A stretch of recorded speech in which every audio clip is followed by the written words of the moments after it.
I'm going to do a little bit of dry firing. It's not really dry firing because I have the these are snap caps. They so-called snap caps. What they are is I would prefer to call them a dummy load. Basically, it's a size and shape of a 45 long Colt, but it's painted in such a way that I know that it's not a real round. I got some targets set up here. I'm trying to practice the idea of just always keeping the barrel, the muzzle pointed at the target, although I have several targets in here. That one out. And so there's the main target here, but the idea is they're all within this range. And so when I draw my hammer back, I want to be pointed at a target when I do that. And of course, we keep our finger on the frame so we're ready to fire. This exercise helps me out a lot. Just trying to keep the gun still, which is difficult for me because I had some injuries in the back and neck, and some days I'm pretty steady, and some days I really have a hard time keeping the X in the picture. And of course, I try to practice left-handed and right-handed. These days, I don't shoot with two hands much anymore. I've gotten such a habit of trying with the one hand, left hand and right.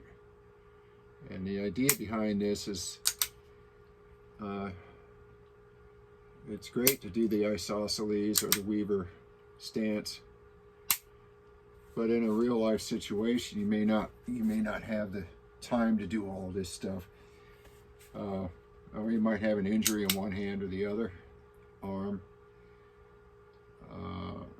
Another thing I've noticed, I mean, it's Hollywood or cop shows, or even when I've seen people practice, you know, we've got this thing where we try to keep our gun out of the, you know, we're trying to stay out of sight until we're ready to shoot.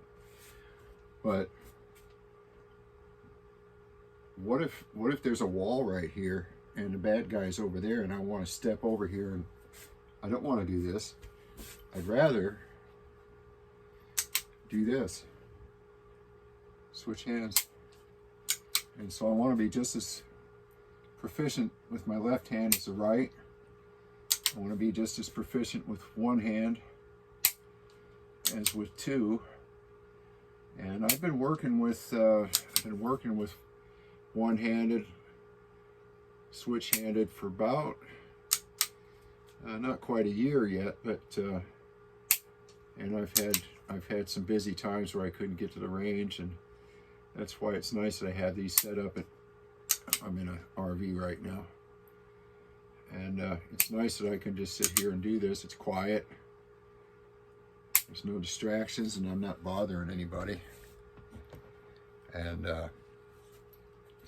it's a very, very good practice. I think I'm gonna try to work out for an hour or so every day when I'm here. I'm probably gonna be here about 3 or 4 days a week. And you know, and I've got other exercises to do. I've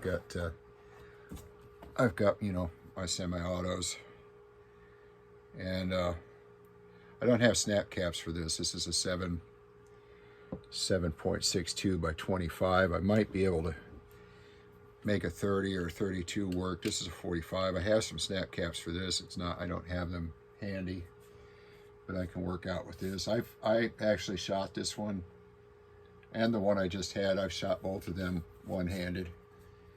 The Tokarev 7.62 by 25 I have not. I had some ammunition issues, so I was, you know, not wanting to spend the ammo. And I got this one here. It's a 1858. It's a replica made by Pieta, 1858, I think, Army. And it's, here, let me take it apart. It's ball and cap. So we got, I put these little round waddings, I guess they call them, these little round pads. Some people, most people, when they use them, what they do is they put the powder in, then they put one of these in, and they put the, I'm sorry, then they put the ball on top of it. I guess that maybe that's the way I would probably do it. But I was a guy that was showing how to do this. I was refreshing my memory because I didn't have caps for a long time, and the guy I was watching didn't use wadding at all. He just now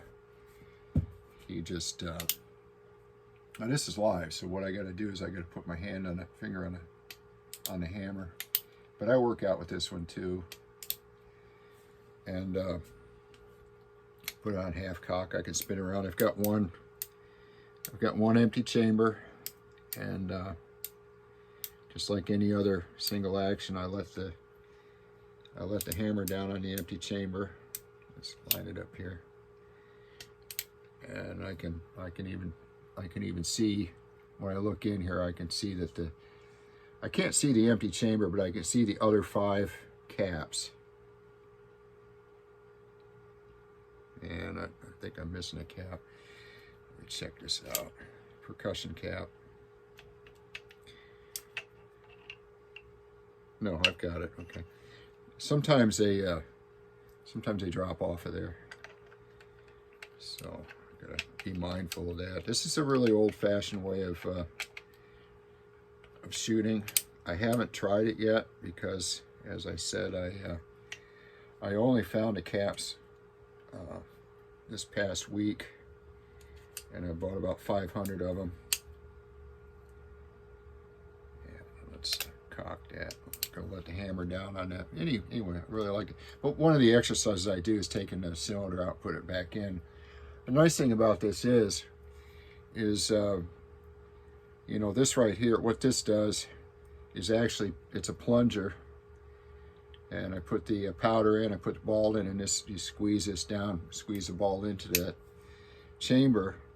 And when I get done with all that, then I take the cylinder out and put the caps on.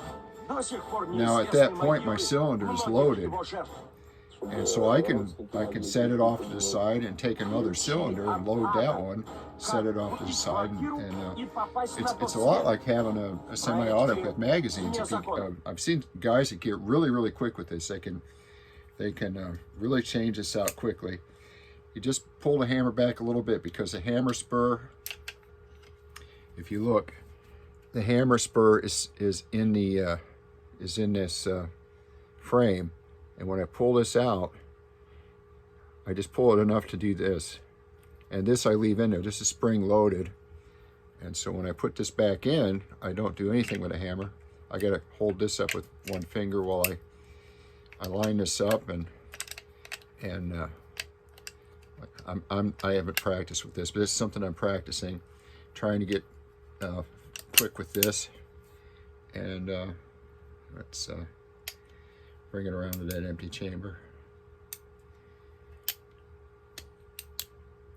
Yeah. Anyway, so these are exercises that I do without firing around, but they're very helpful. And I think when I do get to the range, I'm going to be more ready. I feel that I've already really done half of the work. I'm really concentrating on keeping my sight picture, trigger control, breath control, and whatnot. Very convenient.